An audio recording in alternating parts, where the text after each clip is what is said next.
এবার পুজোয় কি দীঘা ভ্রমণের পরিকল্পনা রয়েছে? তাহলে এবারের ভ্রমণ অভিজ্ঞতা হবে একেবারেই ভিন্ন।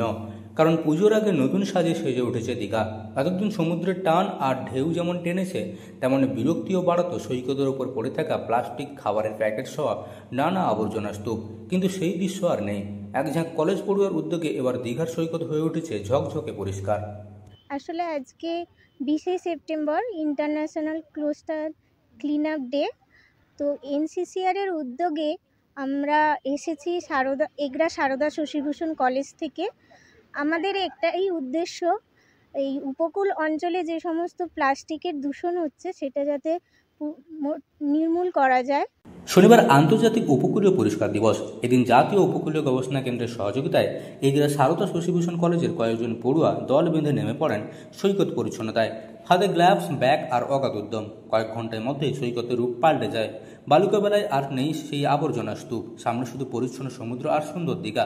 পরিষ্কার পরিচ্ছন্ন দীঘা এখন শুধু পর্যটকের জন্য নয়, পরিবেশ সচেতনতারও প্রতীক। সমুদ্রকে ঘিরে বছরে লক্ষ লক্ষ পর্যটক আসেন দীঘায়, তাই সৈকত পরিচ্ছন্নতা রাখার দায়িত্ব প্রত্যেকের।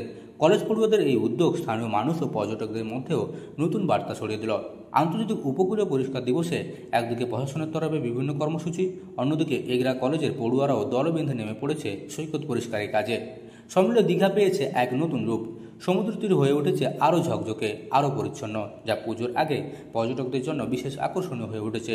কলেজের অধ্যাপক ডক্টর সুদীপ্ত ঘোড়াই বলেন, শিক্ষার্থীরা যদি পড়াশোনার পাশাপাশি সামাজিক দায়িত্ব এগিয়ে আসে, তাহলে সমাজ বদলানো খুব কঠিন কিছু নয়। দীঘার এই পরিচ্ছন্নতা সেই বার্তাই দিচ্ছে। বছর আমাদের মেন উদ্দেশ্য হচ্ছে ওল্ড দীঘার এই জায়গাটা থেকে শুরু করে নিউ দীঘা পর্যন্ত কোস্টে মেনলি প্রাইমারিলি যে প্লাস্টিক এবং ঘোস্ট নেট যেগুলো মাছ ধরার জাল আছে এগুলোকে পরিষ্কার করা এবং এদের ক্লাসিফিকেশান করা, এবং সেম ডেটা আমরা এনসিসিআর এর কাছে জমা দেবো, যেটা বেসিক্যালি একসঙ্গে কম্বাইন্ড ওয়েতে 50টা দ্বীপের এবছর 50টা কোস্টের একই সঙ্গে প্রকাশিত হবে। দীঘার সৌন্দর্য এখন দ্বিগুণ। সমুদ্রের ঢেউ আর সূর্যাস্তের সঙ্গে যোগ হয়েছে ঝকঝকে পরিচ্ছন্ন সৈকতের টান। এবারে পুজোয় দীঘা ভ্রমণ মানে শুধু আনন্দ নয়, সঙ্গে থাকবে গর্বের অনুভূতিও। কারণ দীঘা এখন সত্যিই নতুন সাজে সেজে উঠেছে।